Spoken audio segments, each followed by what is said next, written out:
Bienvenue dans votre chaîne préférée, l'information en temps réel, la République de l'info. Avant de commencer, n'hésitez pas de vous abonner à la chaîne et d'être courtois dans les commentaires. Les djihadistes liés à Al-Qaïda au Maghreb islamique ont multiplié les attaques dans l'ouest, mais aussi dans la périphérie de Bamako. Au Mali, le nouvel an est marqué par une prolifération des incidents sécuritaires. Le groupe de soutien à l'islam et aux musulmans, GFIM, Fédération d'organisations djihadistes proches d'Al-Qaïda au Maghreb islamique, multiplie les attaques dans le centre de l'ouest du pays.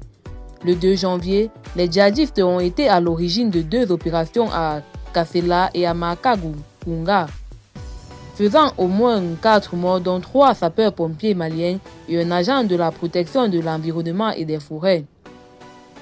Un peu plus d'une semaine après, le même groupe a revendiqué 2 attaques contre 2 checkpoints de la gendarmerie à Didjéné et à Sébikoro, toujours dans le centre de l'ouest malien.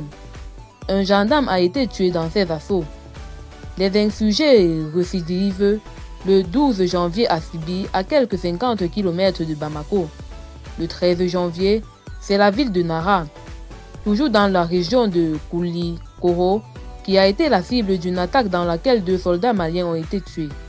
2 jours après, le GFIM est responsable d'une opération ayant visé une mission de sécurisation de l'armée sur Kuala Moudia dans la région de Koulikoro. 4 militaires et un civil y ont perdu la vie. Dans sa revendication, la filiale sahélienne d'AQMI affirme avoir récupéré 2 véhicules des forces armées maliennes ainsi que des armes de munitions. Toutes ces attaques ont la particularité d'être menées soit à l'ouest ou à proximité de la capitale Bamako. Après la double attaque de Sébikoro et Djidjéni, les djihadistes affiliés à AQMI ont d'ailleurs assuré de s'installer dans les faubourgs de Bamako. Chercheur senior au Tchiktan, marocain Policy Center for the New South, basé à Rabat, Rida Liamouri défait à travers cette série de raids une certaine résilience des djihadistes. Les djihadistes sont loin d'être affaiblis, voire vaincus, analyse-t-il.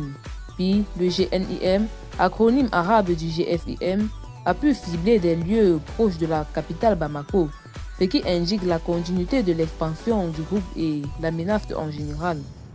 Ajoute-t-il. Eh bien, c'est tout pour cette note d'information. N'hésitez pas à mettre en commentaire vos impressions et à très bientôt pour une nouvelle note d'information.